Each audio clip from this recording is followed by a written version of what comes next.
Hi, this is Eva for Once Upon a Timeline. Welcome to Midnight Mandela. So, I don't know if you can tell, but my voice has gotten kind of weirdly low again. I'm really not sure why it's doing it. I actually felt really good today. Fairly spry, played a ton of pickleball, kicked butt at pickleball, which is always fun. Okay, let's see who's in. Heart's Truth, Jessica. Space River News, Shari D. Sapioit, David Kent. Petite Penguin. I think that's everybody. Dun, dun, dun, dun. Yes. Oh, Moralbert, 1971. I don't think I remember you. Prelim Minimal. Welcome, welcome. Okay, I think that's everybody. The other thing that's weird today with me is I get this once in a while, like the base of my tongue is kind of sore, and my tongue is a little bit slow moving or something. Um, Every now and then I get that I have not been able to figure out what causes that. It's weird. But otherwise I feel fine, so I don't know. Life is weird. Always it's like some kind of vitamin deficiency, but then I've read on ones that can cause that, and it doesn't seem to be any of those. So, Space River News is in, Mandela Affected's in, Jennifer Silvez. So, let's see. It was Shari who was talking about these 11 other USA states that could have been but weren't. Potential states that didn't get the gig. I've never heard of any of this stuff. Transylvania, this proto state, a colony set up by pioneer and land speculator Richard Henderson, was situated in what is now central and east parts of Kentucky. Hmm.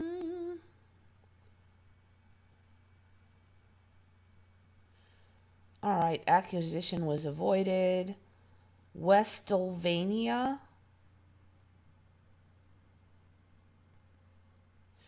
Westlvania was proposed around the time of American Revolution and would have been the 14th state in the Union had it been accepted. Feeling ignored by their political representatives, settlers in the western portions of the states of Pennsylvania and Virginia teamed up and proclaimed their independence in the summer of 1776. Hmm. Any of these sound familiar as one of the 52 states from that 52 state timeline? God, I hate these ones where you have to click on 10,000 slides.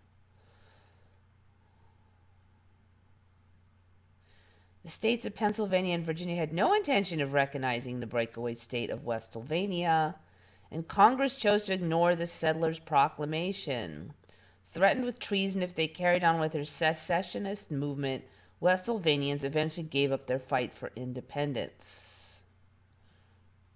Franklin. Several counties broke away from North Carolina, which they viewed as corrupt, and formed the provisional state of Franklin, installing Tennessee founding father John Sevier as governor. Sevier, maybe.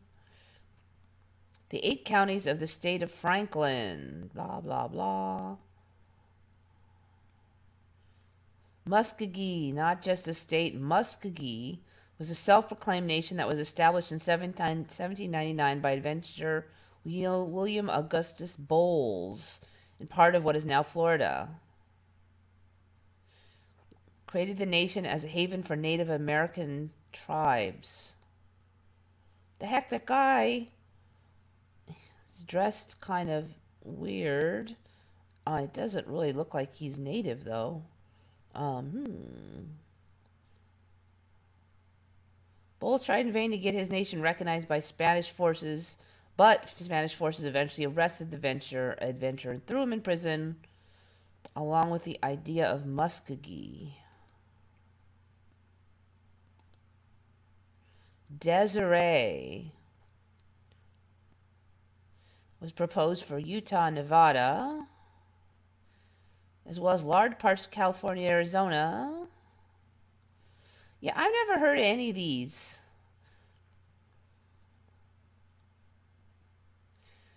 The colonial provisional state existed until 1850 when the more compact Utah Territory was formed, created by Congress.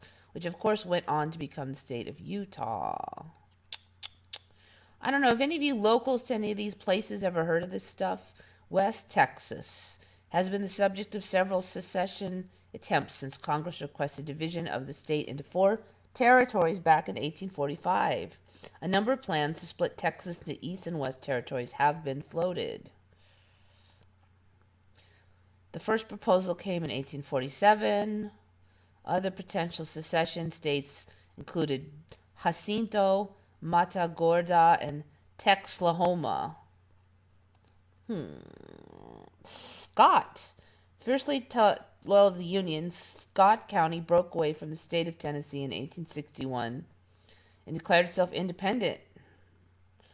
Aligned with the Confederacy, Scott became a Union enclave during the Civil War that followed. The secessionist state was never fully officially recognized. In 1986, when the county requested readmission to the state of Tennessee. Tri-Insula. The slavery-supporting mayor of New York aligned with the Confederate South. So we kind of talked about some of these, the North-South Civil War thing now, where the North now didn't really ban slavery in the North totally, and they banned slavery in the South more earlier, and that whole story has changed. Native Americans had slaves now, and I have talked before about that weird secessionist movement, Northern California. I've only just started hearing about also. So I don't know. There just seems to be this kind of a trend towards little enclaves of separateness, and I'm seeing through the other countries too. So there's a bunch of attempted ones in the U.S. now that I have not heard of, especially the California one.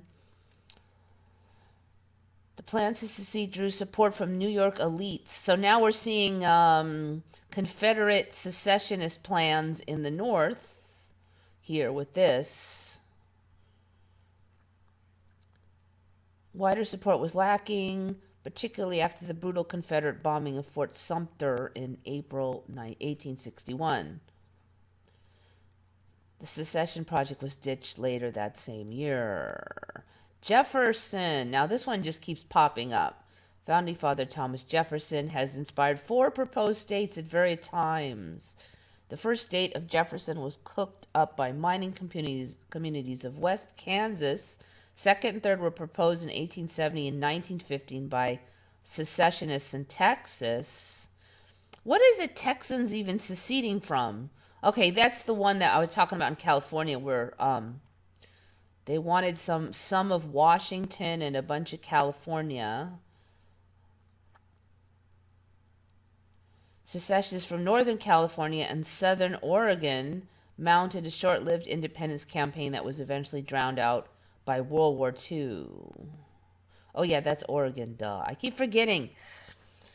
My old timeline, it was just Washington above California. I have to remember Oregon is now above California, and then Washington.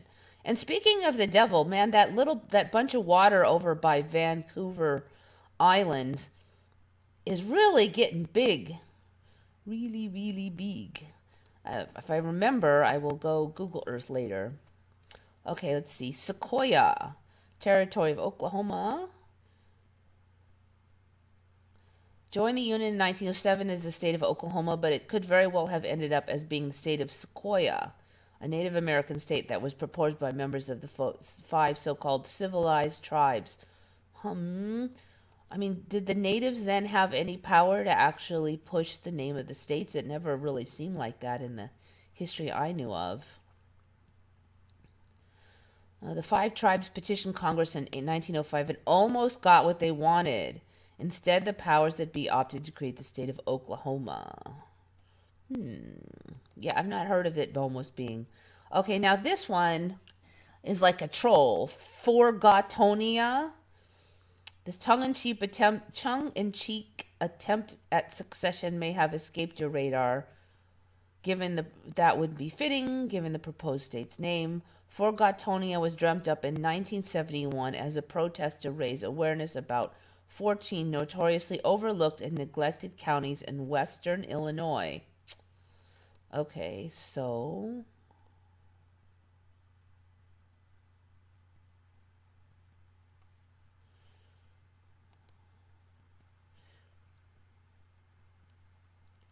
all right, we're done. It's been kind of a slow Mandela week, so I went ahead and went through all of them. So I really do wonder if maybe Jefferson was one of the extra states for the people who came from the 52 states. The thing that's weird about that is not many people have been able to tell me what the missing states are on that 52 states thing. The memory is a weird thing. I don't know.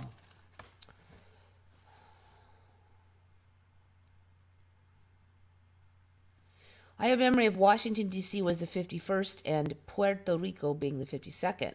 Plus, we had all of them other territories. Okay, yeah, Washington, D.C. actually is a very good option for it. So in my timeline, it wasn't like its own territory for starters. That doesn't really make much sense to me. But this timeline has a lot of these little tiny separate enclaves. So my top ones I would have guessed were Puerto Rico and Guam because those two were commonwealths in my old timeline. They were the two commonwealths of the United States. They were the only two. But now we have states that are commonwealths. I mean, I looked this up before, and they were the only two commonwealths. So now they aren't commonwealths anymore, and some of the states are. So, don't know. Yeah, so 50 in mine also. Yeah, and Puerto Rico and Guam were the commonwealths. But, you're born there, you're still a citizen, so I mean, you're a U.S. citizen if you're born in those states or commonwealths or whatever the heck they are. There's some kind of territories thing now. I had 50 and a white stripe under the blue. So, yeah, let's see. Wait, where are we now with the freaking flag? Aren't we? Let me see. Okay, it's white stripe again. Yeah. Okay, so we are at white stripe. So this one's flipped a bunch, but I believe this is my original with the white stripe we currently have. But that one's flipped a number of times. It's really flippy floppy. So I totally believe it if somebody said that they came from an alternate one, because I've been there. Okay, so we'll get along on the stuff that... So first, a personal Mandela. So these little beasts, I've had them on before. These weird salamander. They're like snakes with tiny little vestigial feet thing or something. So they're called slender salamanders. Well, these little suckers have showed up in our territory. We now have, this is the California slender salamander. And we saw one in the yard. Pretty freaky little guys. Look like they're not poisonous. So you think it's a snake, and then there's these two little stinky, weird little feet. I mean, it's pretty freaky. Frankly, they look. They're insane. It's like some kid invented them. So we have these things now. Stuff keeps showing up over here, man. We're getting... I don't know. What else we got? Foxes now. What is it? Those things that look like ferrets. I forgot the name of them. We have those now. Now we got these stinky little weird creepy salamander guys. See what you... So if you got any Mandelas, speak up because I don't have that many this week. It's going to be a slow day. Honestly, Puerto Rico and Guam being territory is an ME for me. Never heard of it before. ME. Okay, so let me just see what they still are these days. Puerto Rico. They had this big long word, blah blah territory or something for it. They used to just be commonwealths. It was so simple. Let's see. How about the wiki?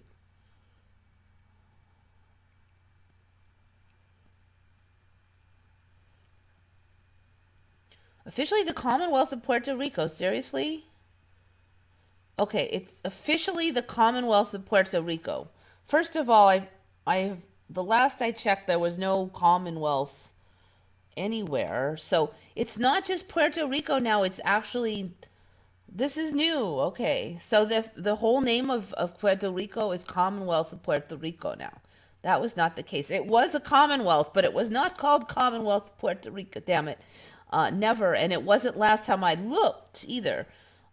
It's called Commonwealth of Puerto Rico, but it actually still is an unincorporated territory of the United States. Is that right?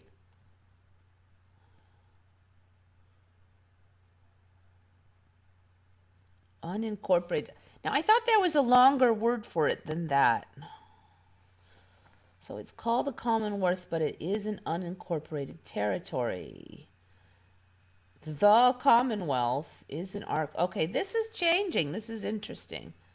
Let me just see what Guam is now. Man, it just...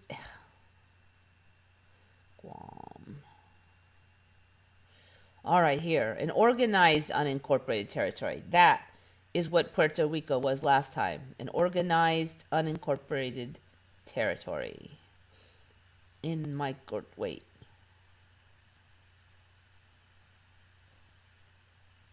Yes, that is correct. In Micronesia subregion, Western Pacific Ocean. All right, so Guam is still, it was a Commonwealth, then it became an organized unincorporated territory. So last I checked, I'm pretty sure that Puerto Rico also was an organized unincorporated territory. But now it's just an unincorporated territory, but it's called the Commonwealth. This is getting really confusing. Or is it both? Because last I checked, that word was not on here anymore. The Commonwealth. It's not a Commonwealth, it's the Commonwealth.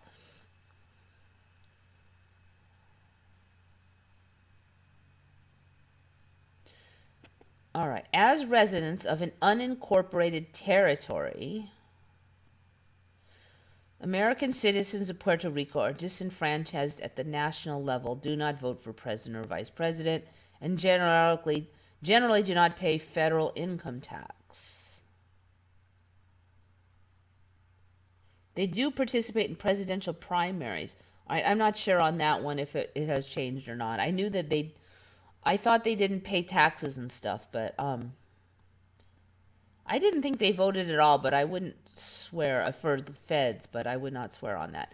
Okay, so yeah, though this has changed. It's now called the Commonwealth. Very confusing.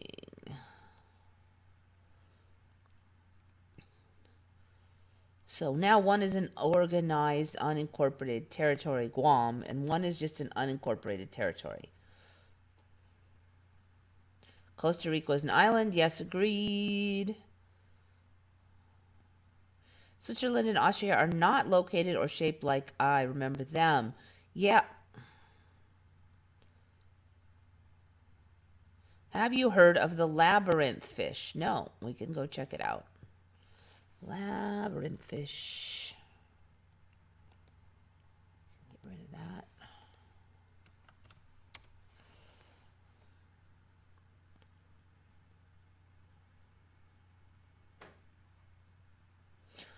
Aquarium fish that breathe air. Labyrinth fish. Fish usually breathe using their gills. Some fish have additional organ, the labyrinth organ. These species are called labyrinth fish or anabantoids. Using this organ, labyrinth fish can breathe in water with less dissolved oxygen. Okay, so there were some air breathers for me.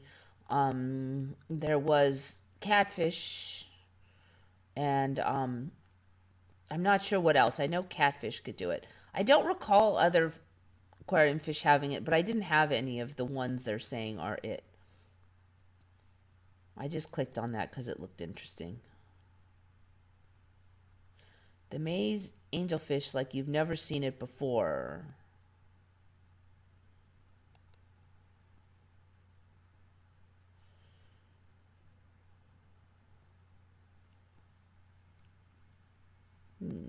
Okay, so air-breathing fish. Yes, I've had those. I'm very suspicious that there's more of them, but they did exist. I don't remember them being called labyrinth fish though. That might be a little newish.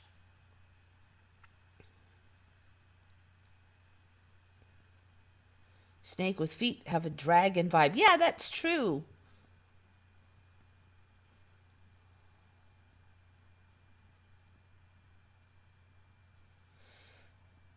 What it seems like a lot of weird stuff is going on with space, and now Earth isn't lava and it's cooling down. I'm not sure what you mean by that, isn't lava. I mean, it certainly has changed a lot because we used to, the plates for plate tectonics, the plates we're supposed to be sitting on, for me, floated on lava. And then the deeper areas of the Earth were the hardcore spots. But now it looks like it's reverse, and we're sitting on hard mantle and stuff, and then the insides are more molten or something. Last I checked, it's kind of like reversed.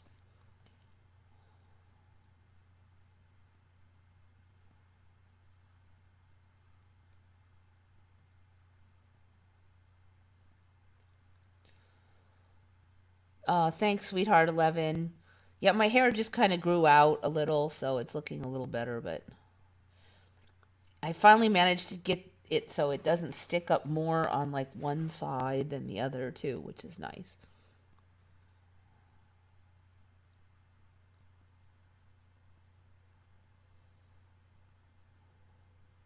In the current story, industrial machines were more efficient than slave labor, so the North wanted and didn't have to feed them for nothing, but the non industrialized South still needed the slaves.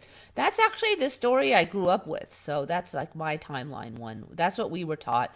It could well be that different areas of schools were taught different things, but they basically said the farm territories in the South needed cheap labor a lot more. And it really did make sense to me because it's still like that. I mean, farming areas get a lot of Mexican immigrants coming over to work the fields because, I mean, let's face it, if you grow up in the city and you have kind of the cushy life, it's going to be really hard for people like myself to work the fields.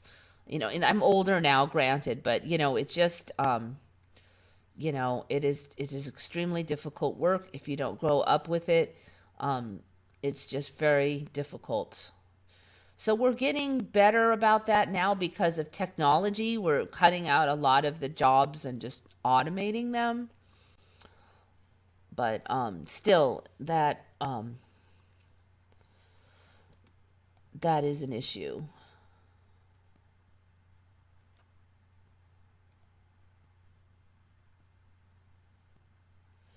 It isn't new, but octopi is now octopuses. Yeah, I know. That's how I learned that you were supposed to say octopi, but everybody would just go ahead and say octopuses. So if they went and said, okay, well, we just gave up and we're going to accept octopuses, then fine. But that's not what they did. Instead, they say, oh, it's always been like that, which, yeah.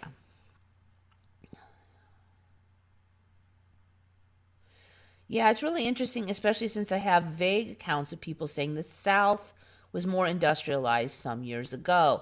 Yeah, that is interesting, but I think there's pretty good evidence that the South was kind of the farming breadbasket. So, mechanized or not, you just need a lot of labor when you have a farm. It's just somebody's got to get those fruits and veggies in, and that's why. My understanding is that's why summer vacation was invented for kids, is because when it was the season when all the crops were becoming ripe, you don't have a lot of time to harvest. So all the kids needed to be helping at the farms.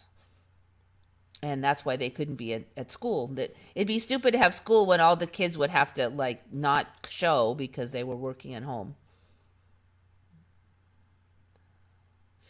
I had the classic Berenstein discussion today, and they say 100% Berenstain. Yeah, that's depressing. You know what you could try is the cornucopia logo. A lot of people get caught on that one. That's like one of the number one.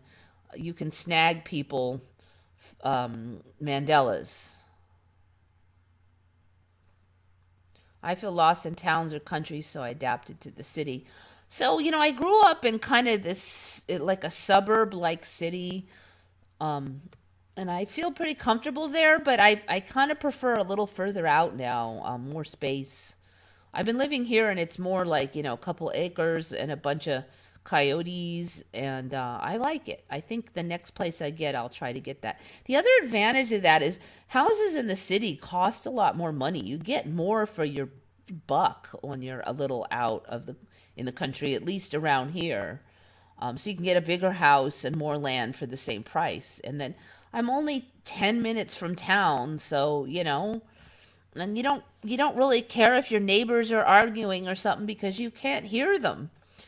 Now, granted, the coyotes are really loud, but it's not as bad as humans being loud. Okay, so here's another one I found. Let me make sure I've got. Okay, yeah, slender salamander was mine. So yeah, the slender salamander, we actually caught one in the yard. That's why it was kind of freaky. Freaky little things. Okay, this one is from Mark Tyus. I don't know if you ever heard of this, but it just seems like something you probably should have heard of.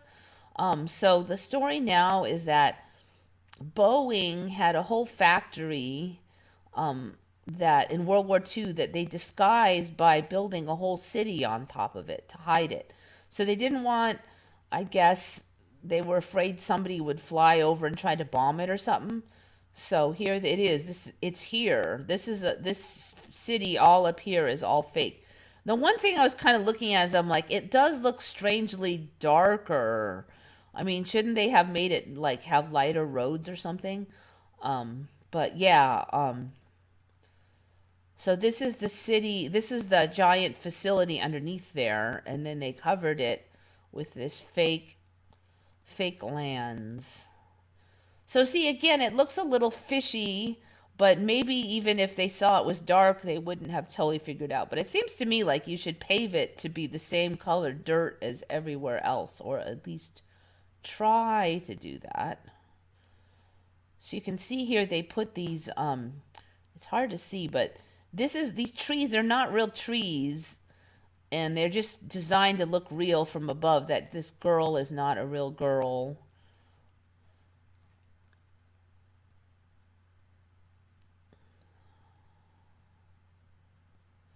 The Germans were quite familiar with camouflage techniques. Still, the scale of this deception of the West Coast was unusual, even by their standards. In the end, enemy bombers never showed up, and Seattle's factory's extensive disguise went untested.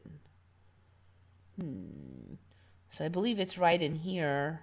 Remember, it's along the river, so it does look a little suspicious, but that's a lot to do. Okay, so here you can see like these are fake people, and this is supposed to be like grass. There's fake houses. These are fake trees. I guess they're assuming that the bombers won't fly very low and notice that it's all fake. So yeah, Seattle had a whole fake town, like blocks and blocks. When it's just like 10 blocks of fakeness, and it's going to be a little high too. So, yeah, I don't know. It just seems to me like that would be something that would have been on documentary shows like 20 years ago if it was the case. Oops.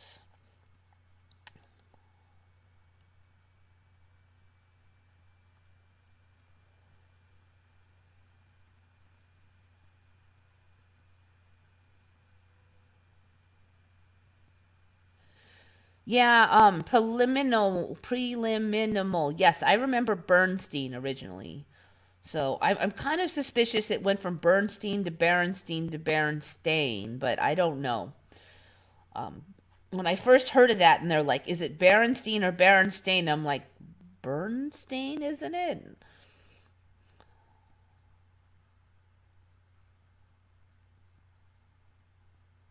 Sweetheart 11 remembers Bernstein. That's interesting.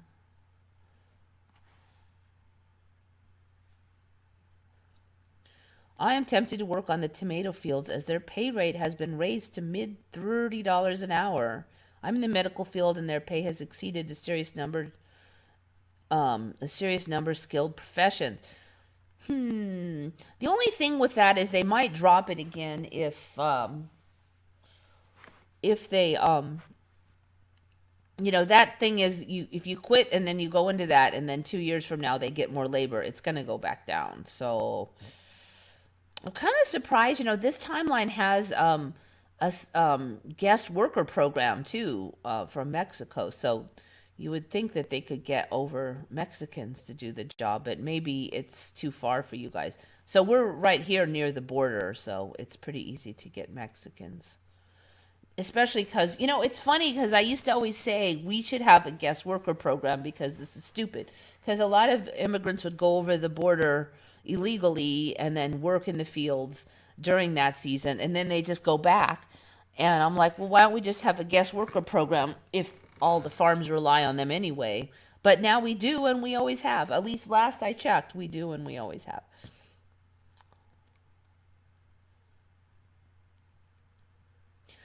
Small town girl here, lived in a city as a young adult and returned to my hometown. Well, moving to the country soon. I expect harder farm life, but not scared of it though.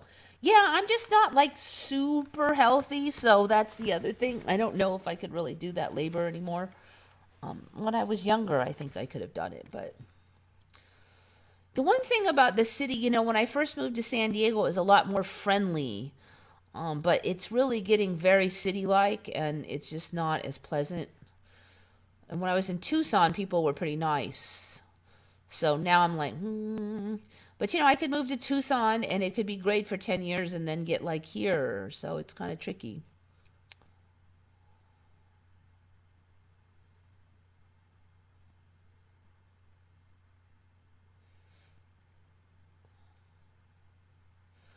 Yeah, I do like the country though. I like, it's relaxing.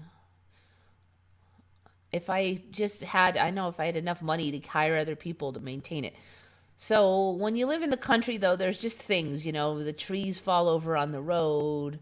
Around here, you have to weed whack a couple acres, or the fire department will come after you. It's more maintenance issues. I heard the Matrix cannot support NPCs, so there are less workers and more job opportunity. I don't know, I don't know. So basically, when I work with people or I'm an employee and I work with others, I don't think those people are NPCs. So, and then you look at like companies where I've never worked and maybe the whole company is NPCs, but they don't have to generate their existence as NPCs unless I actually visit there. Otherwise, they're just a concept, all these places. So I don't know if that would really help with the generation of the situation or not. I don't know. Maybe it's just time for workers to have more power. So you look at it, and for decades now, okay, when I was really young, I could pretty much get a job pretty easily. When I was a student, I could just apply a couple places and I would get hired. Then it at some point it just became much harder to get a job. I think since maybe the 90s, you really had to work it. You couldn't just, I mean, I had an attitude like, I'm just going to apply at 10 places and I'll have a job by the next 3 days. And I would have it. And I was picky too, like, nah, I don't want to work there. Like, I worked at a video store once. And so when I was applying when I moved to LA and I was applying, I'm like, oh, I'm not going to do video store because I'm bored with that. I wanted to learn something new. I could be picky. But now, for 2 decades at least, that wasn't, maybe even like 3 decades, people really had to scramble to get a job. So maybe it is just time for things to shift back. My mom used to tell me, you would just decide where you wanted to work back in those days. And granted, there were some limitations because certain jobs had really kind of regimented gender expectations. But other than that, if you decided you wanted to work at AT&T, then you could get a job at AT&T. It wasn't that hard, and it just hasn't been that way for a long time. So now people have an opportunity to get the job they want. I do suggest people take their chance and do it. Now is the good time. If you want a kind of job, now is the time to get it. A lot of bosses are willing to train right now. If you seem like you really want the job and you want to learn.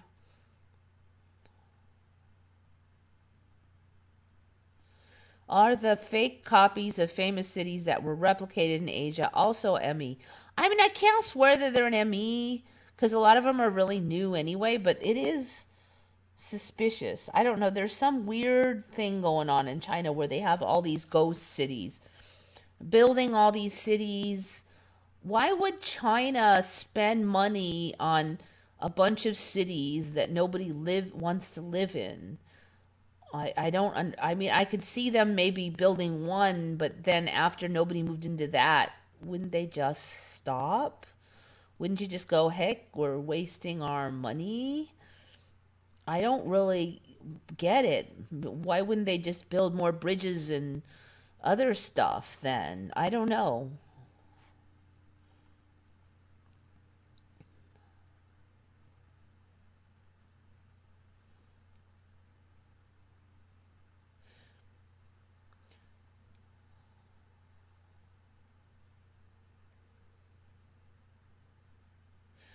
I heard Walnut Creek, California is a nice community co-op village near Napa Valley. That whole area up there is beautiful.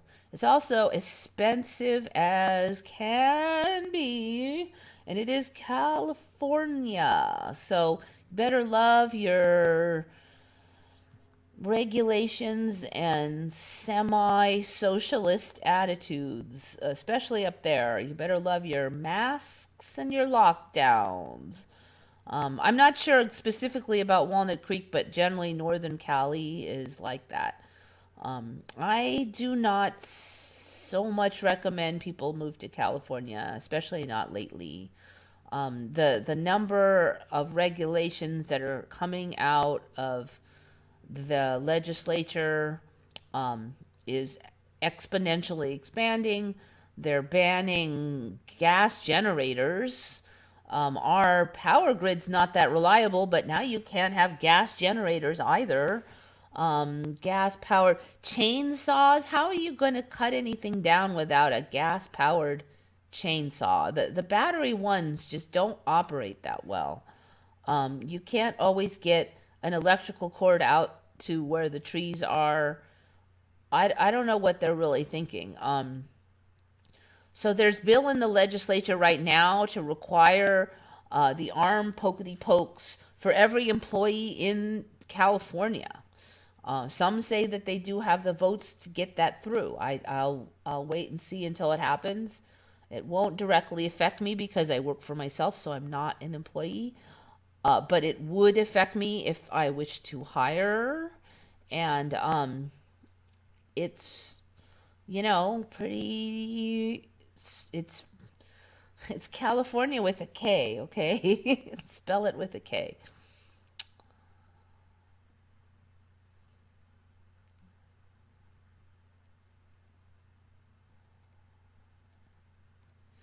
So yeah, Cali, it's beautiful here. Beautiful weather, we have beautiful beaches, we have beautiful mountains. But we do not, in my opinion, have a beautiful government. And I'll tell you the other thing is that the city attitude where people don't care about their neighbor and are just kind of snooty has really infected just about all of the coast, I would say. I don't really, going to Tucson and, going to, so I expected people to be friendly and courtside. I've been going there for many years and I got used to it. And it's kind of a small town. So I think I assumed because it was a small town, it was better. But then when I went to Tucson and it was better, and Tucson's not a small town. So that really kind of made me realize just Arizona is better. The people in the government are better, I think, in Arizona. Very exclusive, but struggling with many new problems, including crime. Yes. Once crime digs in, it's hard to get out. So they basically just cut way back on enforcement, and they're like, well, it's not fair to minorities if you punish crime too hard, and the lockdown has ruined a lot of livelihoods, so more people have turned to crime. Overall, the strategy of what they're doing has just resulted in a lot more crime, basically.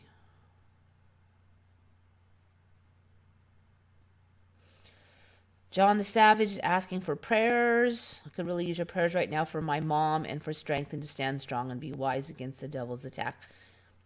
Yes, definitely. I do think, I don't know, you don't have to be religious to do prayer, so I definitely support it. Bernstein sounds like Bernstein. Bernstein sounds like Bernstein. No, for me it was Bernstein. Steen. It wasn't like Bernstein. Bernstein Bears. That's how I had anyway.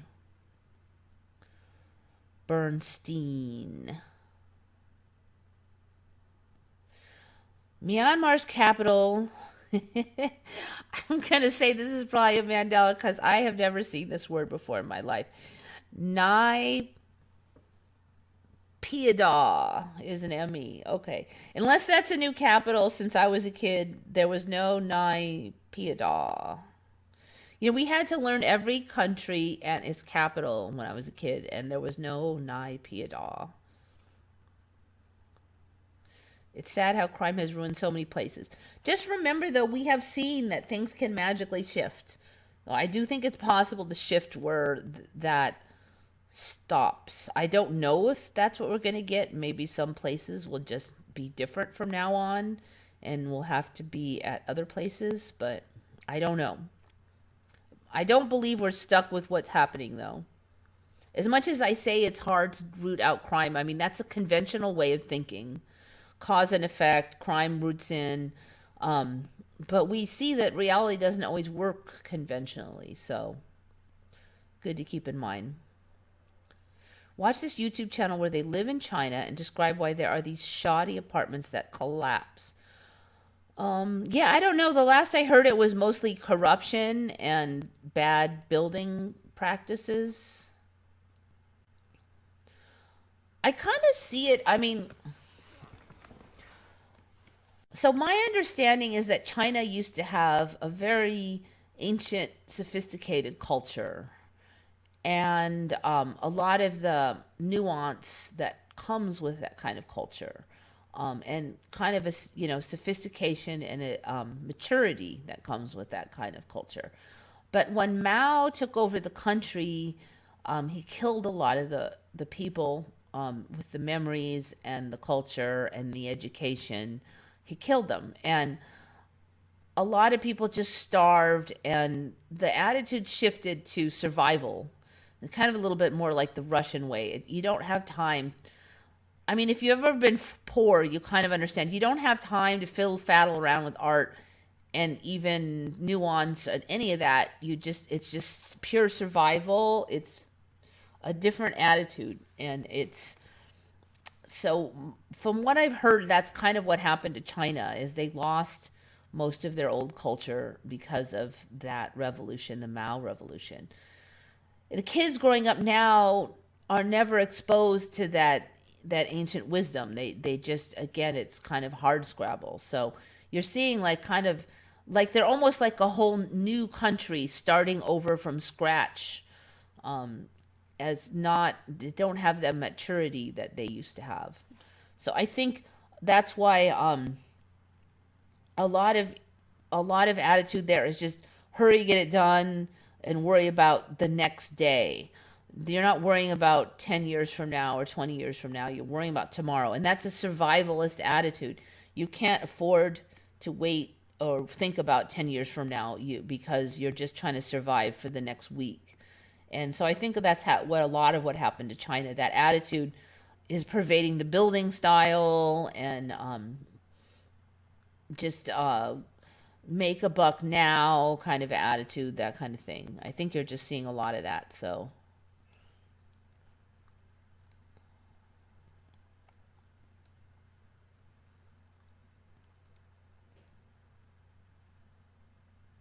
my mom is in the ICU, likely going to surgery. Been told her chances aren't good.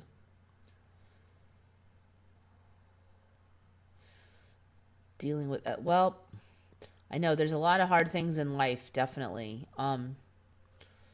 So we will definitely pray for you.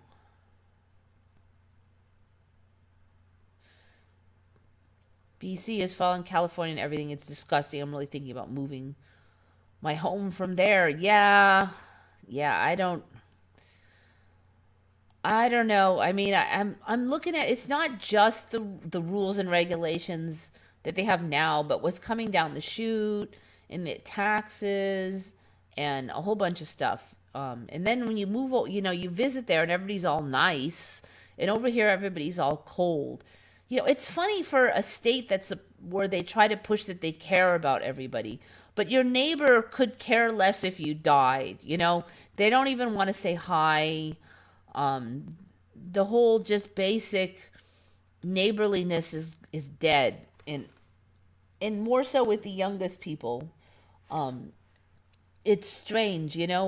So like in LA, if you live there, nobody ever talks to each other. So a lot of people kind of say it's hard to date in LA because there's a kind of an attitude like if a stranger talks to you, then they're either a con artist or a crazy person. The third one would be, or they're from out of town. You're almost relieved if they're talking to you and then you find out they're from out of town because they don't know any better. That in LA you don't talk to anybody. So, and I got used to it, and so now San Diego even is like that. And I know Northern California is like that.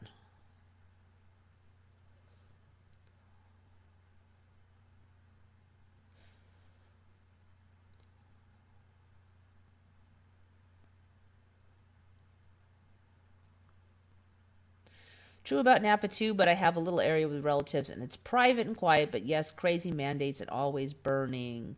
Yeah, and then we got the fires. And it never used to be like that. When I was a kid, I think the worst fire ever in California burned 300 homes, and there was a big stink about it, that it was so horrible, and now, you see how it is. And I don't really see it as being a global warming thing because a lot of this stuff didn't exist, like these fire tornadoes and stuff. They just weren't here, but now they always have been. And you look in history, and there were a lot bigger fires now than there ever was. So it's a timeline thing. Deep into the destabilization period of the West. So yeah, we just have to position ourselves so we can weather things, is basically what you do in these situations.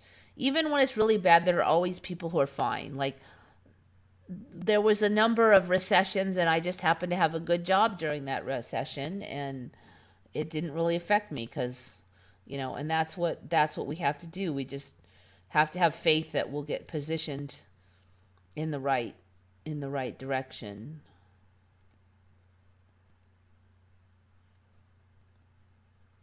It's like reality is upside down. Yeah.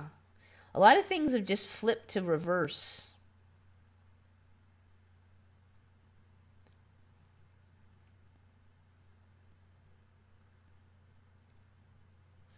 So that's the other trick, though. Wherever you are, if you have your close friends and family and you have a good little core group, then you can do really well. And that's a big reason why I haven't moved. But, one of my core group, I have three really close friends, and one of them got leukemia and almost died a while back, and there was a whole bunch of shifts. His medical history changed, and then after the cancer, his personality really changed, and we're not close anymore. Um I don't think he likes people anymore. He used to like talking to people, and now he just doesn't. He's kind of a recluse.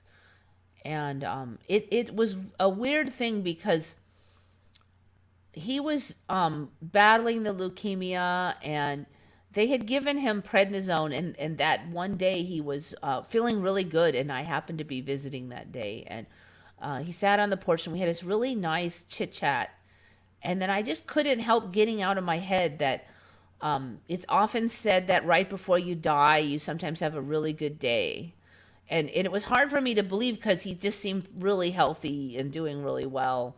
And but I couldn't help getting it out of my mind, and I didn't want to be morbid, but I felt, I don't know, I felt some impending doom, let's just say. And then it turns out that the next day he crashed really hard and almost died, and they barely, like, he was flatlined on the table, and they were able to bring him back. But I really kind of feel like he did die, and that's like a different person, and he's just not the same person. I don't think he really cares about me anymore. He just is going through the motions, kind of, but he just doesn't like people anymore, and so I don't feel like he's, my close friend anymore, unfortunately. I still, have good thoughts about him, but we just have no connection anymore.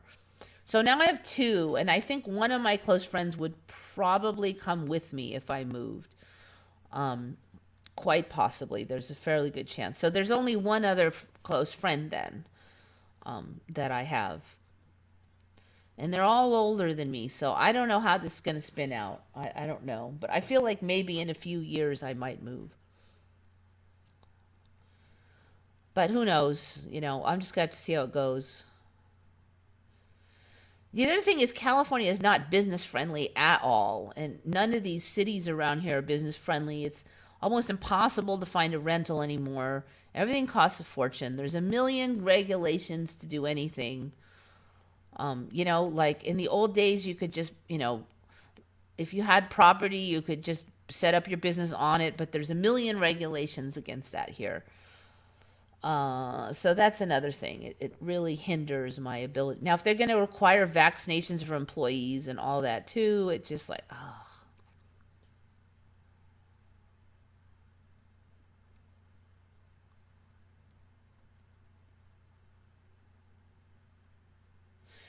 Communism is anti-God to the core. They destroy and rewrite everything, same as in Russia and China. We now have communism 2.0 in the West, which appears to be fluffy and sparkly.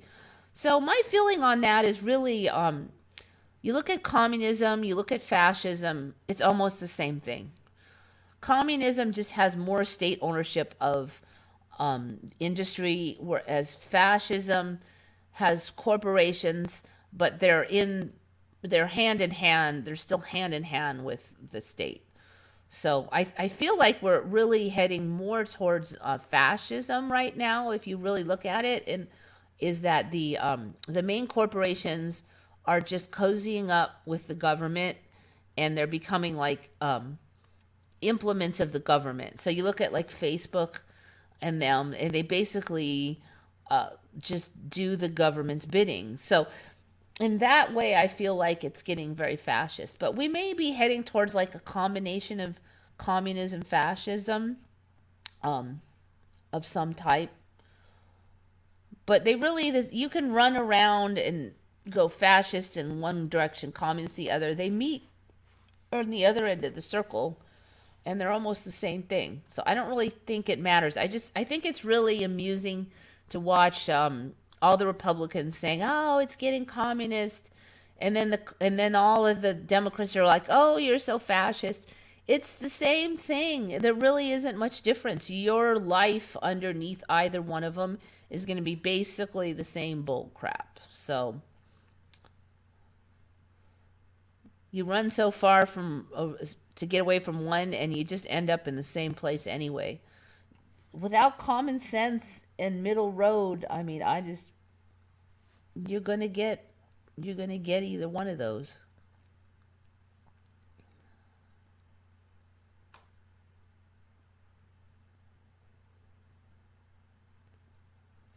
Did I miss the thumbnail segment? Looks like a salamander. Yeah, it's a slender salamander, and basically I didn't have a lot of good stuff to put up for the thumbnail. Those slender salamanders have shown up in my backyard. We didn't used to have those, so that's why they're up there.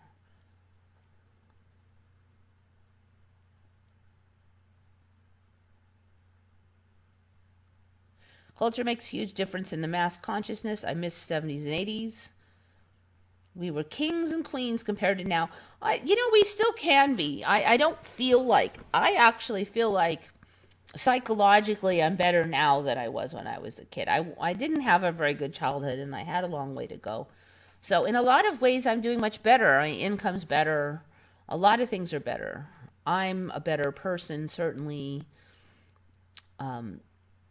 So, you've got to build your own life, whatever's going on around you. You can't control too far outside your own sphere, but you can control your own life. You can still steer that boat. Like I said, no matter what, there's always people who do well. And however you have to, maneuver around problems, it is doable. I used to live in San Francisco area and LA for some time in the 80s and honestly didn't like it. I liked visiting San Francisco. They had a lot of neat places to go and things to see.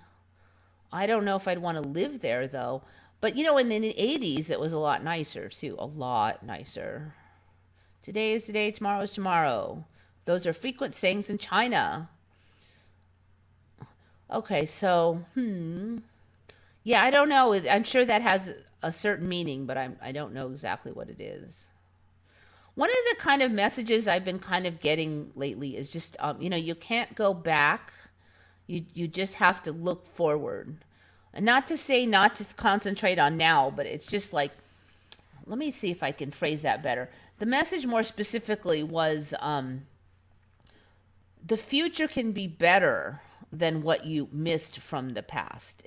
Now, maybe not in the next 5 seconds, but kind of my own life is kind of an example. Yeah, things look crappy, but my life is better. I have more friends, I have a more stable life, and I am a better person. So my life is better. You could definitely say the world looks way more like crap, but you can still have your own sphere in it and concentrate on those things that you have control over.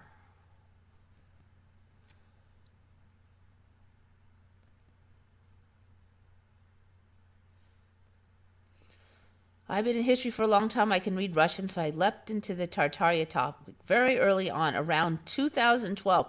I had never heard of Tartaria in 2012. That's really interesting. You might have gotten here a little earlier than me. India changed shape in the map, definitely. Oh, yeah. And it was a lot bigger, too. A lot bigger before. I agree with you, Eva. I feel better now. Wiser elephant. Yeah, I actually feel it wasn't until my 40s that I even felt like an adult. Now, I'm not saying that there isn't a lot to learn. Still, there certainly is, but I did there was a there's been a lot of improvement in a lot of areas.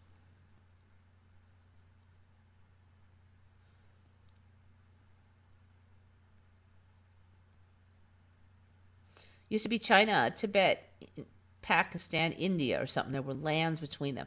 Not totally sure on that, but Hudson Bay has gotten huge. Yes, I agree with that one. The finger once pointed at the Great Lakes. There was no finger for me originally. Finger. I think you're talking about how there's like a big belly and then like a finger pointing down on the Hudson Bay. So I watched that finger grow quite like 4 or 5 years ago. First there was a little nub and it grew.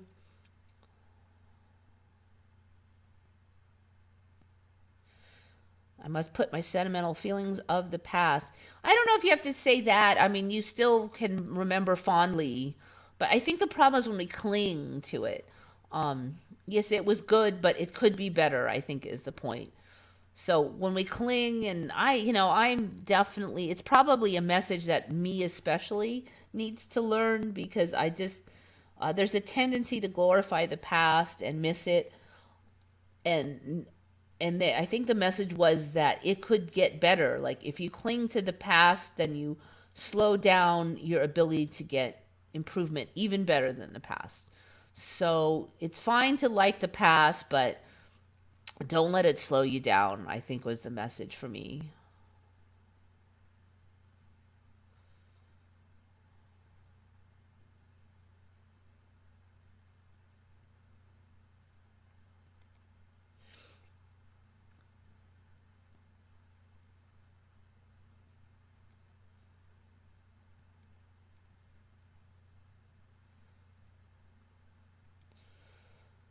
Okay, so all right, this one, who found this one?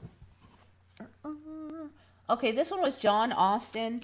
Tiananmen Square, the spelling. I will talk a little bit about the other aspects, but the spelling. Okay, Tiananmen Square was always hard for me to spell because I always trying to remember where the E went. Did it go Tienanmen, and then it was men, men? Now that was one thing that stayed the same, was the n. The last three were men, like in multiple male people, men. So it was always like, was it Tienan or is it Tianen? So was it that Tiananmen or was it Tiananmen? So I pretty much got it figured out. Okay, it's Tienanmen. But now Tiananmen, and I am positive because this has been a Mandela for since the start. It was a huge Mandela, so I had to type this in so many times that I had to get the spelling down. Tiananmen Square, so I wouldn't look like an idiot. But now I can look like an idiot anyway, because now it's Tiananmen Square. And good find, John Austin. It has always been apparently Tiananmen Square. See, I typed in Tiananmen, but it gives me Tiananmen. According to the wiki, it's Tianan. That is totally changed and not super long ago for me. There's missing an E. There's supposed to be an E in here. And it's supposed to be right here. Instead of Tia, it's supposed to be Tie. Tiananmen. Now, I can't swear that going back, maybe the E was over here, but it's definitely been here for a while, and there has been an E in here from the start. So there'd be two E's normally, originally.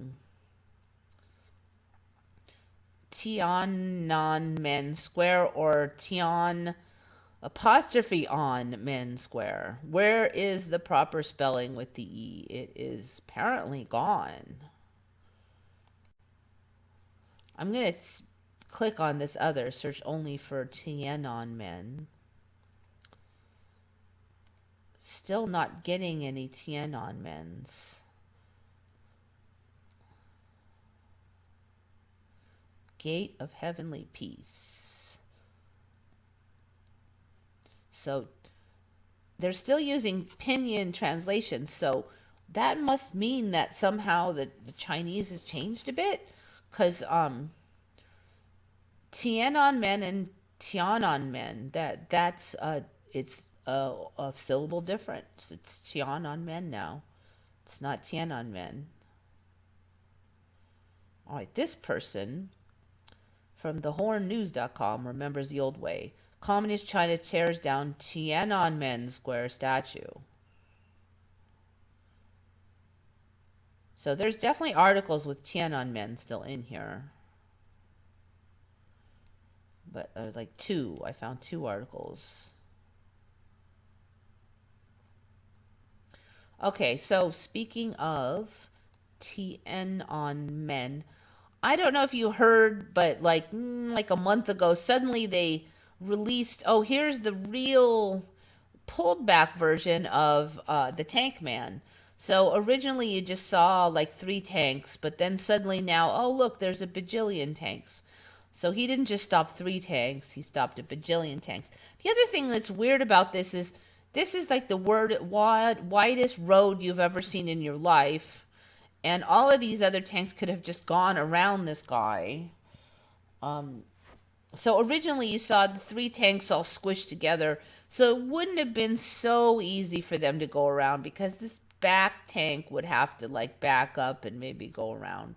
And I can't remember if the road was this wide originally, but this image, frankly, showing up now after like decades and decades, I find it highly suspicious. But the other thing that was interesting, let me read this. Okay. So this is 8 years ago, supposedly. Then this is a comment on YouTube from Zobi Ibose. The first time I've seen this, the whole thing. From clips I've seen, they always made it seem like they ran him over. So yes, the classic Mandela. This person remembers it, the person being run over. Now seeing the new version, they're confused. Somehow the other clips, they blame the other clips for confusing them. Yes. So right at the top, somebody who knows nothing about the Mandela remembers the same as us. So I'm just going to clip through it. So it hasn't changed much in the last few years. This guy with 2 grocery bags, he still climbs on the tank. I've said before, now there's like a couple hundred people who were smashed from at Tiananmen Square, and reports of thousands being killed. In my timeline, there were rumors of people being whisked away, but there was no evidence of, for sure, evidence of anybody being killed. They just said some people disappeared. So did they go to re-education camps where they killed? Nobody knows. That was the old timeline. But now there's smashed dead people with tire tracks over their head, and photos of them, and they're gruesome, so I won't go over it. But so yeah, anyway, I mean, that one's a little bit older with the long view one, but I'm very suspicious of it. Oops. No, we don't need that.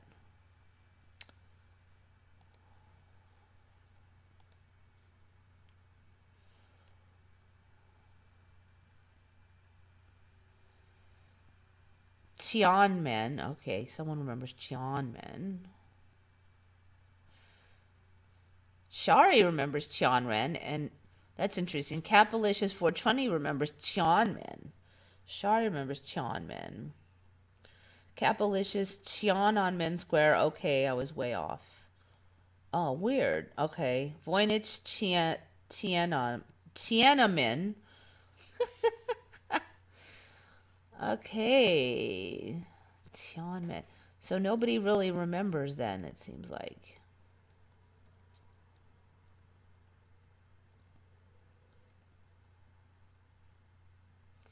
Tian Sky, Sky, Men, Door. Yeah, so what did they say it was now? They say it was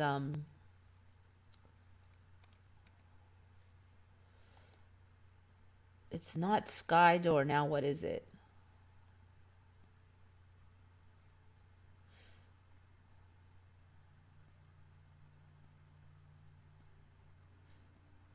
Gate of Heavenly Peace, Tiananmen. So, Gate of Heavenly Peace.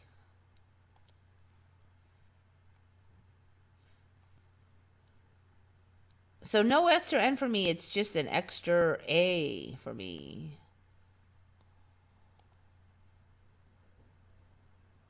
Reminds me of preliminal and prelim minimal. So some people are remembering Tiananmen. I probably wouldn't have been as sure of this if it hadn't been a Mandela all this time, because I have to keep typing it and making sure. Tiananmen Square is a whole ME. I remember the guy getting run over. Yes, the original Mandela was he got run over. He did not get run over in my timeline, though. But yes. Guy held 2 bags, didn't get... So for me, he didn't have any bags, and he held his hand up in a stop position like that. Originally. Now, he's had the bags for quite a number of years now, though.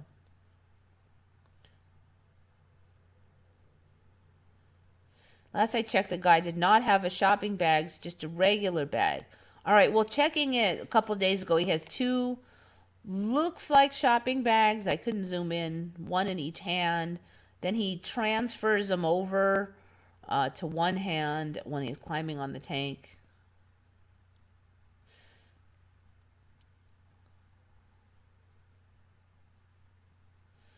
China has the fusion deal that gets hotter than the sun. So yeah, that tokamak thing, cold fusion, a lot of countries have been working on that. I do think we'll get that eventually. So it's going to be basically free energy, other than the cost of running the tokamak. But it's supposed to, once it's set up, it's supposed to put out more energy than it gives, than you give it. Um, they're getting it so it'll run longer and longer. So it was just like a pipe dream, but now it's accepted as doable if they can just get the parameters right. Yeah, there's like a bajillion tanks on there now, and I just that just wasn't the case before. I just can't imagine for like decades and decades nobody mentioned there were way more tanks, and we always had video of it apparently now.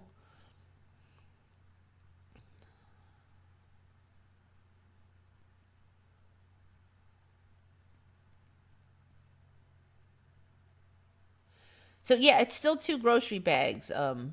But for me it was none originally.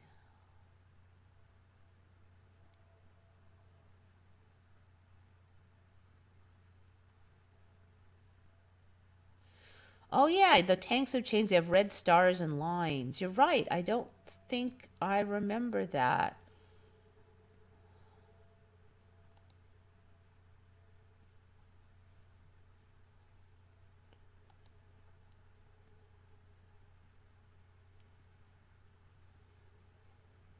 Hmm. Yeah, I don't think I remember those red bits on there.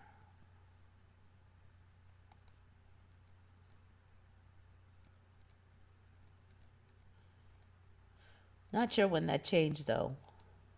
But see, there's all these images now, more and more tanks. That just wasn't there.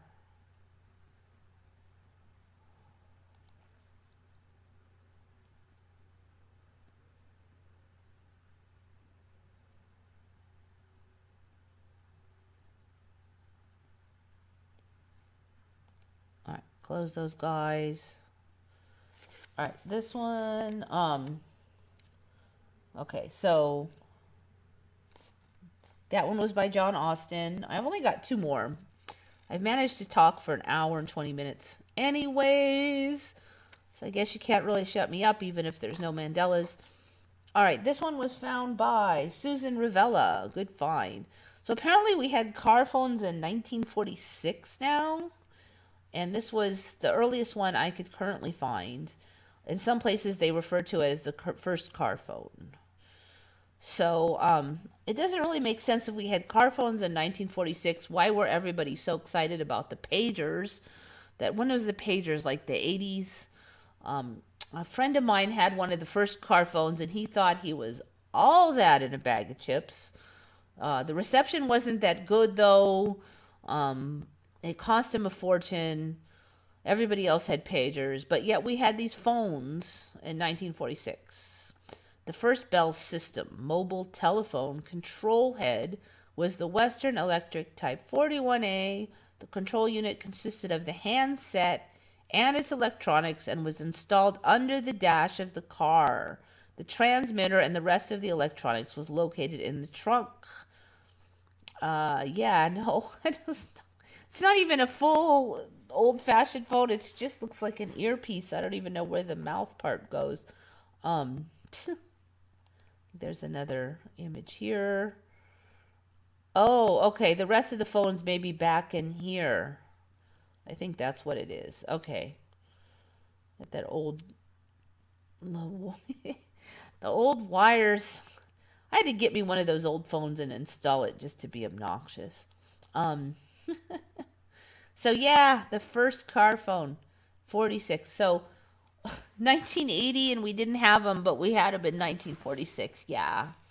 And you know, I knew people that had all the latest gadgets. I mean, I grew up in Silicon Valley, and nobody had these. I'm sorry that it just makes no sense to me. It just doesn't.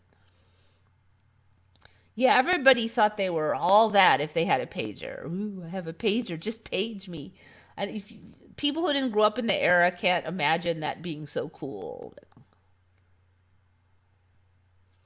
The guy has no shopping bag. Wait, I just saw. Okay.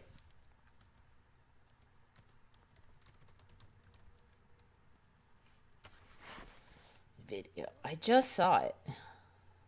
If he doesn't have a shopping bag right now, I'm going to freak out because I just saw the video.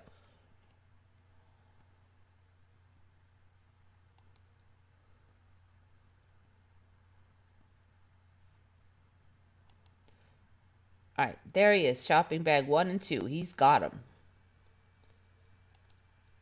I don't know why this looks like it was video taken by a potato, but you can see. See if I can find a better video.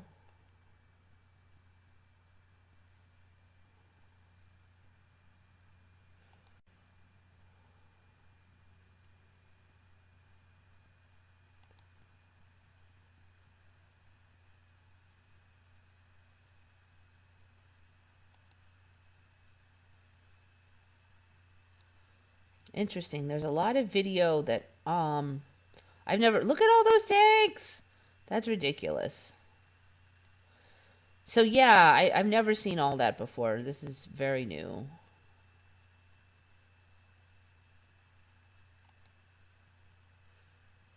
All right, people who were injured.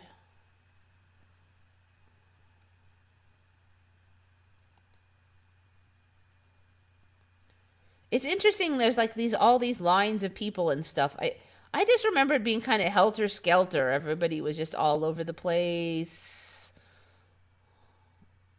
Man, it's taken me a lot to get to the image with him in it.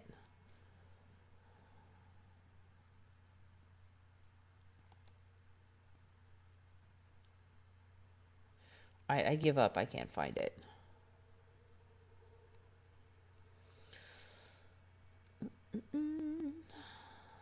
This one might be better.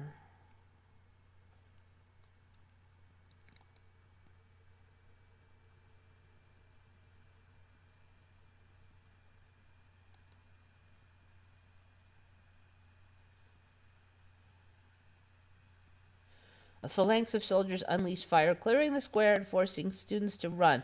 See, I don't remember them with fire either. I assume they're meaning bullet fire, but I don't remember firing into the crowd, because obviously people are going to die if they did that. So for me, it's basically that tank men stopped the tanks, and later people disappeared, but there wasn't any known for sure deaths. Now there's been for sure 200 deaths. Dang it. How come we get this image as a thumbnail and then there's... I hate that. And then when you go in the video, there's none.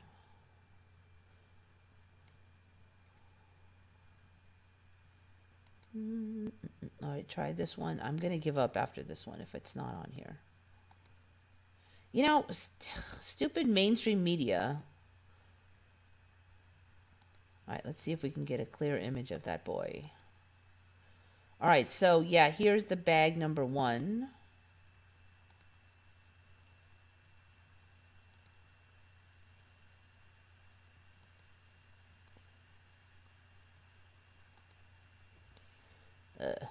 Not useful. Not showing much video of him, but yeah, it looks like he still has them. I still see him in there.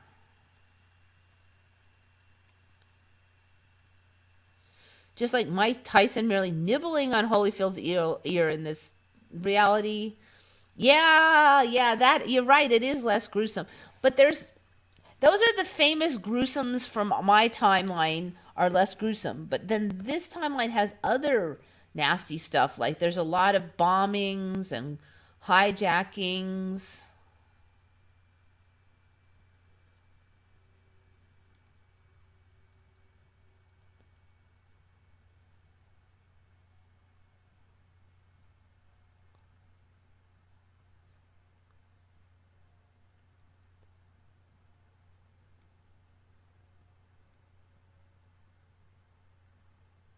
Nixon phoned to the moon by landline. Don't underestimate the telephone. Yeah, that was a Mandela too. We agreed that. I mean, pretty much everybody. Nobody ever heard of that until what, like 6 months ago or something? Why did they have the CB radio in the 70s and maybe 60s? Yeah, I know.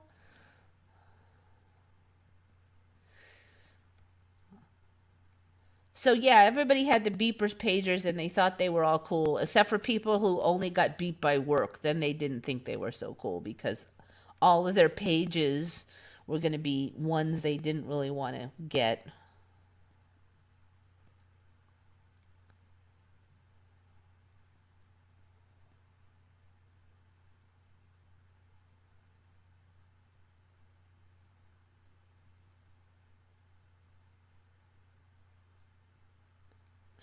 The 239 open air bioweapons testing done by the American military and American citizens. We'll check that one out. That's definitely been a growing list as far as stuff the military has perpetrated on the unknowing citizens. I may have seen this one, though. I'm not going to WAPO.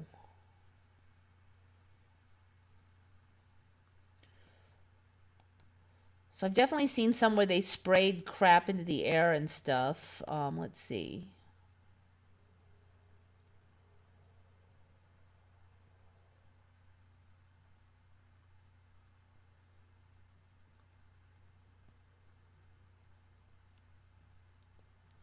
Many testing using simulants took place in urban areas, including places like highways. Performed in the presence of the public without public knowledge. There is evidence, however, that some of the simulants did produce harmful effects, including death of Edward J. Nevin. Death related to Seradia Morrison's, which was released over the city of San Francisco in a biological weapons experiment.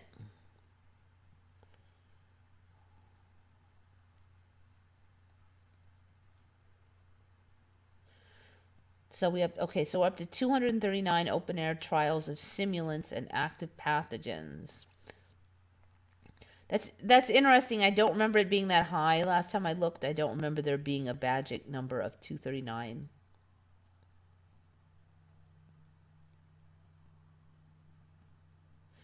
They often introduced diseases to areas that had not previously been exposed to those diseases. Some of the diseases now prevalent in Utah that are attributed to these tests are encephalomyelitis, Rocky Mountain spotted fever, psittacosis, Q fever, anthrax, brucellosis, plague, tularemia, and hydatid disease. Ah, interesting. Now, I have not heard of these ones. I've not heard of them spreading like new serious diseases to an area before. The use of live wild animals as test subjects. Tests using live animals involve infecting animals with biological weapons agents and releasing them into the wild to determine the range and rate of spread of the diseases. Yeah, I've not heard of that one before either. Significant outbreaks of VEE, Venezuelan equine encephalitis, that continue to plague Central America have been linked to germ warfare experiments run by America in the region. It should be noted that the experiments have been proven to be extremely beneficial to advancing our understanding of biological agents, how to defend against biological attacks, and advancing our general understanding of pathogens. Oh, well, that makes it all fine then, doesn't it? Okay, interesting. So there's kind of a continuing paradigm here, which is that a lot of problems are actually self-inflicted. Whereas in my old timeline, diseases had power and they attacked us, and we were kind of weak and tried to fight against them. But now it's more like we did this to ourselves. We have the power. You see a shift in the power paradigm here. It wasn't that humans are weak and diseases are so strong. It's that we're idiots. That's the new paradigm, and we did it to ourselves.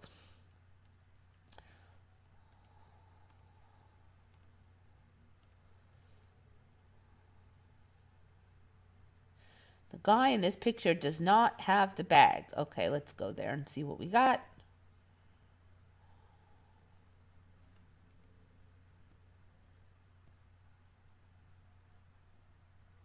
Ah, but he does. I see a bag in the left hand.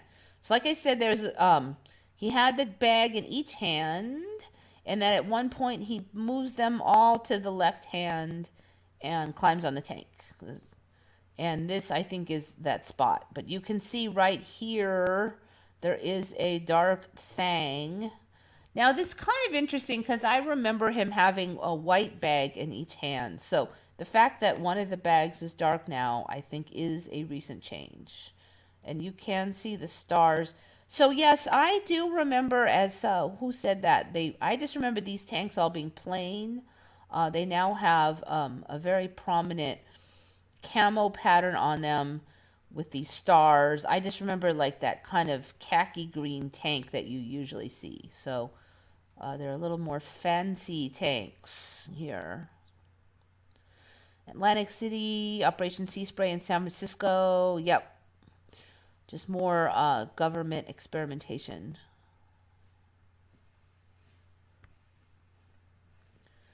Okay, so those boils and stuff, I think they're basically examples of the viruses they were experimenting with behind lock and key, but not the ones they sprayed onto people. Last I checked, we have not had anything that exciting.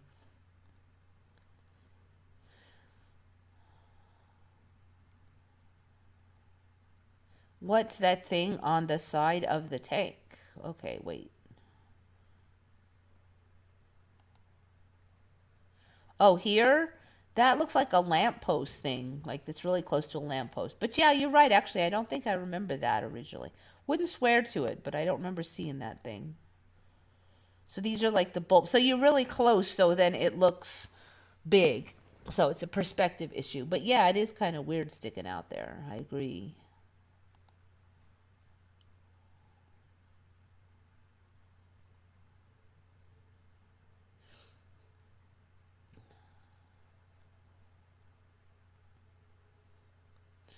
Trust Bill Gates, it's for your own good. Yeah, it's safe and effective, of course.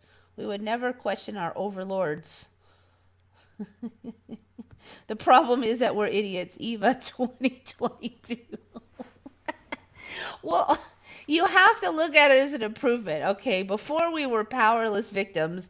Now we have power, but we just use it stupidly. That is an improvement. It's not a great improvement, but the one advantage of that is that if we stop being idiots, we can have our power back. So it leaves an opening to improve.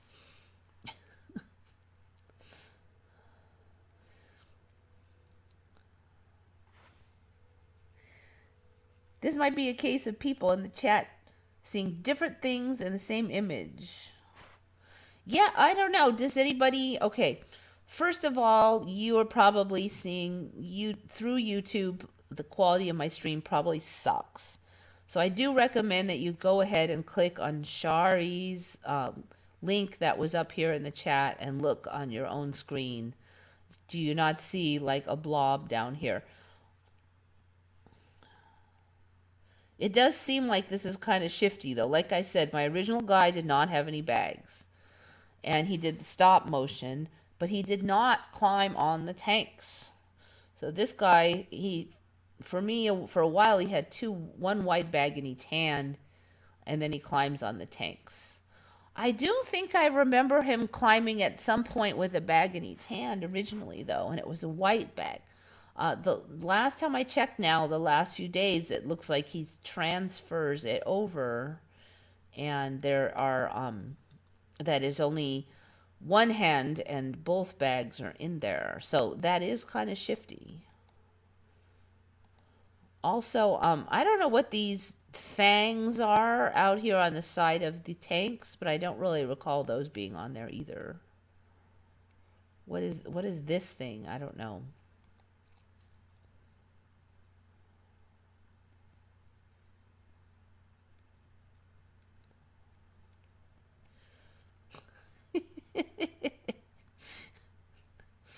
I don't know why, but you're making me laugh by making that quote of me. The problem is we are all idiots, yes.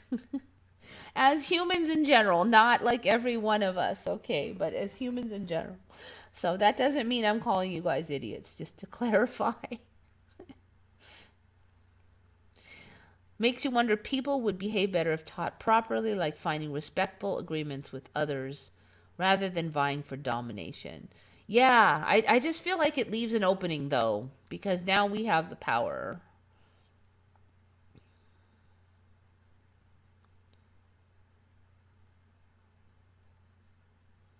Those fangs are what I'm talking about the whole time. Oh, fangs. I mean, I said fangs like things, but okay. These blob things. Okay, yeah, I don't know what those are actually. I actually was looking at those earlier going, what is that? It looks like some kind of crunched up canopy or something.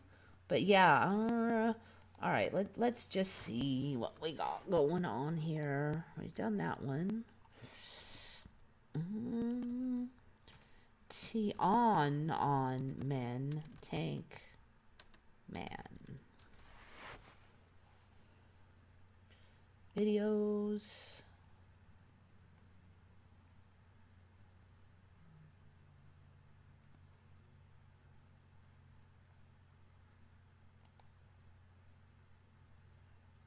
Right, wait, that one here.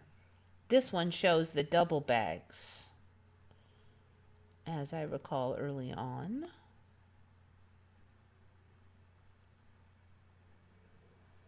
Okay, so now we have one white bag and one dark bag. All right, I'm not going to go forth with that one though.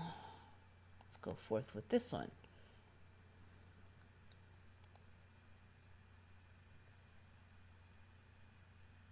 All right, here we go.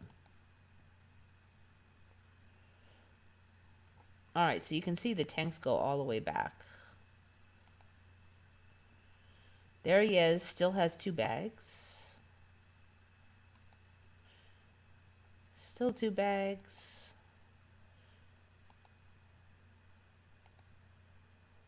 Two bags there, but by the time we get to this close-up, now he's transferred both of them into that hand. That's interesting, because I do remember him on the tank with a white bag in the right hand, and I was just thinking it looks very inconvenient to climb that way. But in this timeline, he looks like he switches it over to the left hand. So a subtle shift from last time I looked.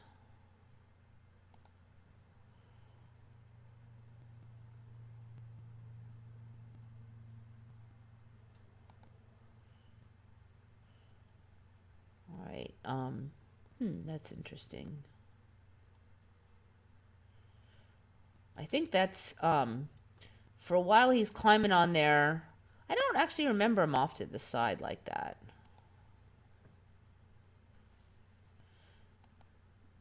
That scene where the tank tries to go around and he keeps jumping in front is still there though.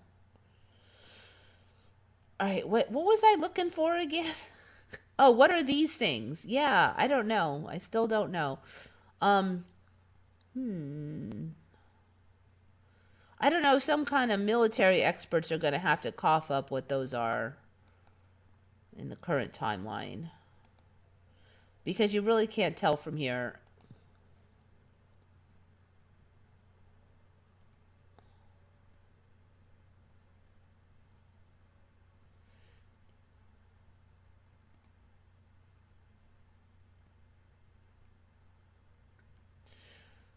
David has me thinking of one of my favorite quotes. When the power of love overcomes the love of power, the world will know peace. It's a good quote.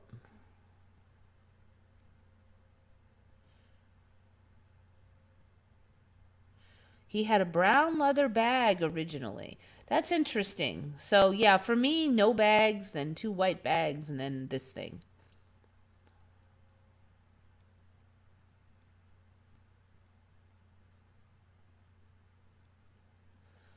Rat catchers. Yep. Okay, so I think we have one left here. Tank man. It's a tiny old residue, but this is one near and dear to my heart.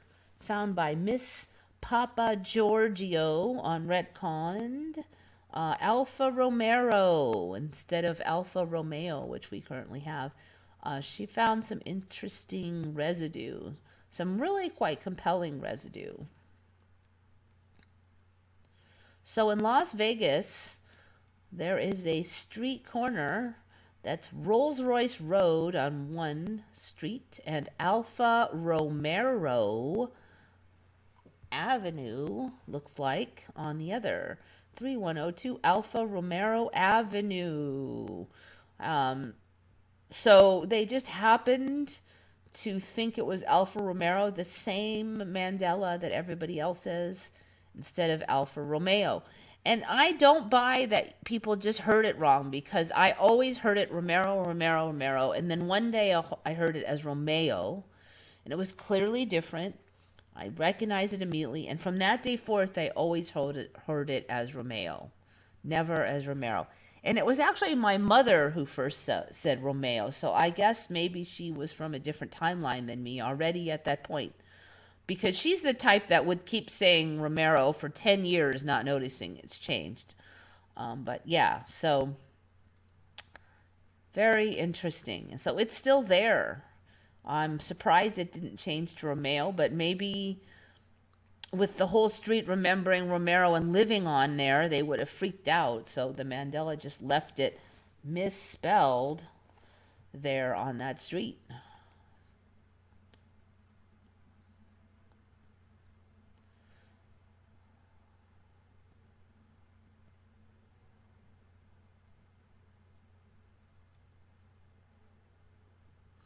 My uncle had an Alfa Romero. Yup. Yeah, a fair number of people do remember Alfa Romeo. And that one changed for me in like the 80s. So it's a very old change. And so even if people did come from a Romero timeline, they've had like, no, it's like 30 years of rewrite time. So that might have blotted out a lot of memories of Romero.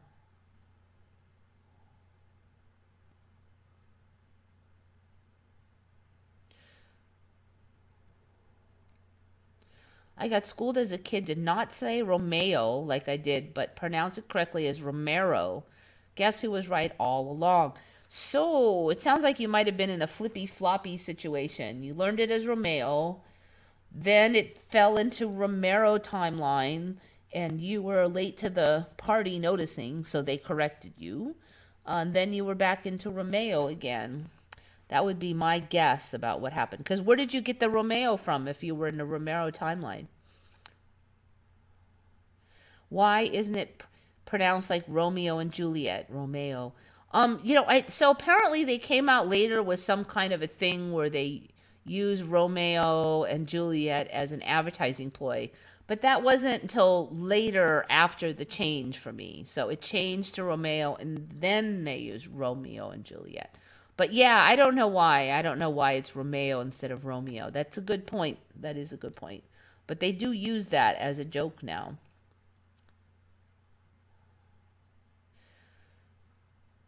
Stream is 15 minutes away from ending. Yep. I don't really have anything more to say. It's been a really short show. I just don't. I'm out. I've been kind of just spinning it for most of the show.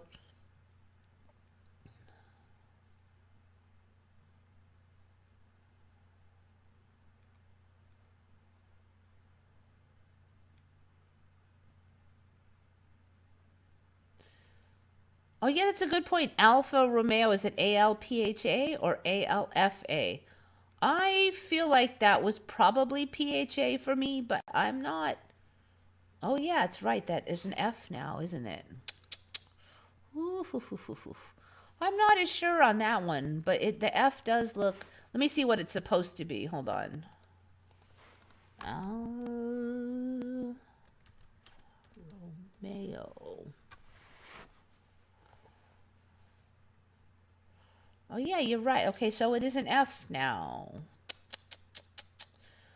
That is interesting. I do seem to recall a PH being in there. So that one I'm not 100% on, but I am a little suspicious.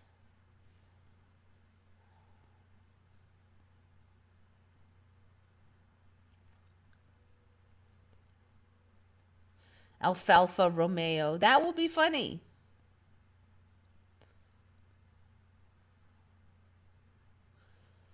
All right, well, I think I'm pretty much done now.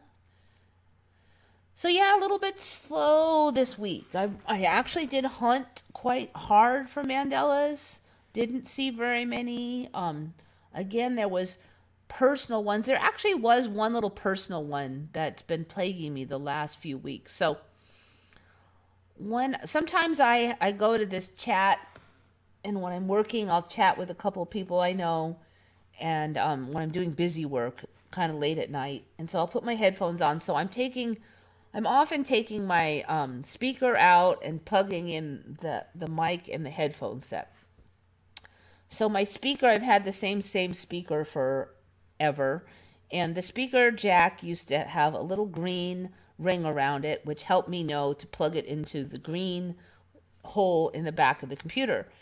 And I'm kind of an idiot when it comes to computers, so that was always much appreciated. Like, where does this go? Green, must go here in the green. Yes, goes in the green, because the other options are like reddish and yellow. So matching the colors was much appreciated. And for years, that's how it was. And by now, I know that it goes in the green jack. I don't need to see the green, but the matching, every time I look at it, I'm like, this saves my butt. Well, a couple weeks ago, it suddenly changed to blue. And I'm like, well, how would I have ever matched it if it's blue and it goes in the green jack? I would have never figured that out. I'd be like, whoa, where does it go? There should have at least been a lot of struggling to figure out which one it works. So I'm like laughing. I'm like, well, I know it goes in the green jack, and it still does. So then, like a couple days ago, I went to plug it in, and now it has no color. So it's changed again, and a very short period of time, it's changed twice, that jack. So yeah, shifty.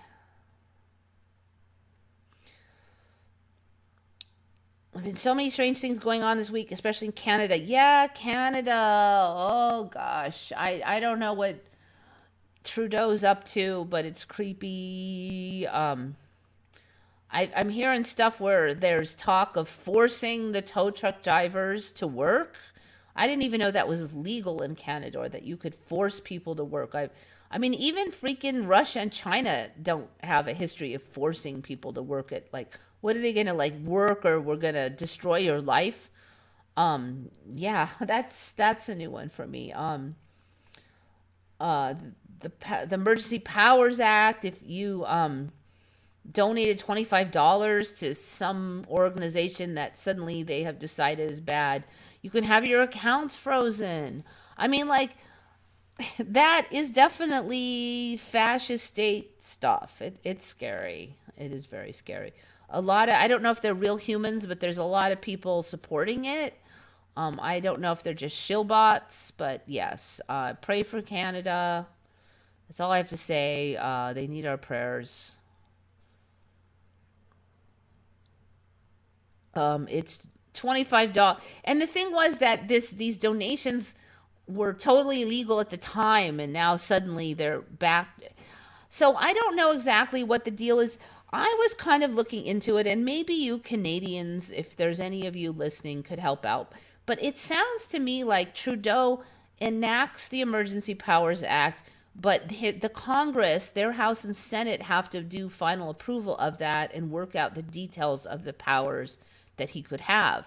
So if the Senate, for instance, refused to ratify, or whatever word you guys use, the deal, that it won't go forth. They have to have both the Senate and the House agree to it, and they have to agree to the powers he'll get. So he could get all those powers, but I'm not sure if I really see that he gets them until or unless their legislature agrees to it. So they're acting like it's a done deal just because he opened his mouth, but I don't think it is. The weird thing is, okay, it's never been done before in Canada, and nobody's talking about the process. They're all acting like it's over with. So, I mean, again, what's up with our mainstream news? I mean, this should have been hashed over immediately, but instead they're just acting like it's done, and Trudeau can do whatever he wants because he said so, and it doesn't appear that that's actually the case. So the legislature supposedly has like 7 days to get their baloney together and make some kind of agreement. So we should be hearing the outcome of that in the next few days, it seems to me. But yeah, I had a little bit of trouble really tracking that down. So even I'm not even sure of that. But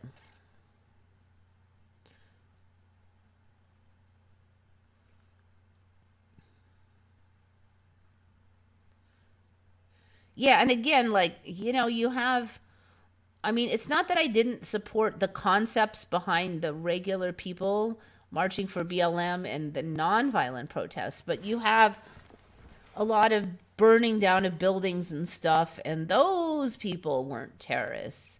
So I don't see how parking your truck and honking your horn makes you a terrorist when burning down buildings didn't.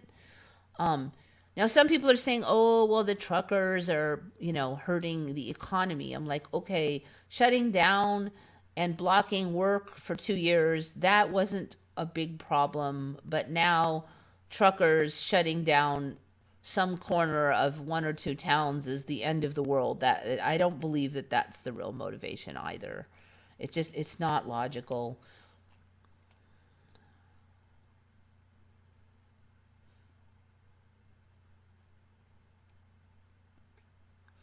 But yeah, well, anyway, I'm just gonna have to see what happens with that because it just seems really weird to me that I'm having so much trouble tracking down the procedures that have to occur in Canada for him to get these powers. I mean, that should be on every mainstream news. They should be hashing over exactly what's going on. But instead, they're just, oh, this is the law now. And there's different people coming out saying, well, we can do this and we can do that. And I haven't seen anything on any legislature vote. And they haven't actually done any of these things, which also makes me suspect that they don't yet have the power. Yeah, anyways, definitely feels like we're in the end game. I don't know. I mean, I hate to say it, but it could get a lot worse. Everybody just gonna have to, hold themselves together, pray, have faith, and look for the routes around problems. So I think we're going to see more drama. We're going to see more moves by the government, counter moves. I don't think we're done with the drama. I think we have a ways to go yet.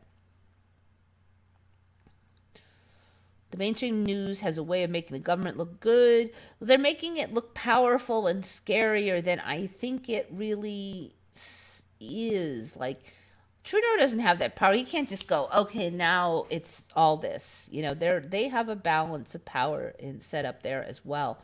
But if they allow it to sound like that, then it could scare people. Like they said that they that the accounts to Give Send Go were frozen. They're not frozen. What's frozen is certain accounts go that are on the Canada side that Give Send and Go could try to transfer to. Now, obviously, they're not going to transfer to Canadian accounts that are being watched now, but Give Send Go, you can still totally donate to the cause, and they're just working out how they can get that money into Canada now. But they don't have any power over Give Send Go. That's an American company.